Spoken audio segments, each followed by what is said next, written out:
Young বয়সে কেমন লেগেছিল? হেবি দেখতে ছিল না তোমায়?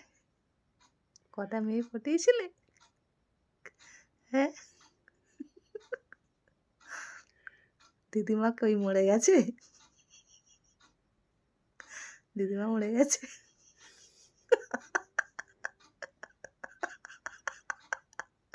দাদু তুমি বিধবা? একটা বিয়ে দিয়ে দেবো? বিয়ে করবে? একটা বিয়ে করবে? বলো তাহলে কালকে দিদিমা খুঁজবো? এই যে এই যে হলো পাত্র। আপনারা যদি কোনো দিদিমার সন্ধান পান তাহলে এই দাদুর জন্য একটু ব্যবস্থা করে দেবেন, ঠিক আছে? দাদু খুব আনন্দ যে বিয়ের কথা শুনে খুব হাসি যে দাদুর কি হাসি বিয়ে করবে বলে।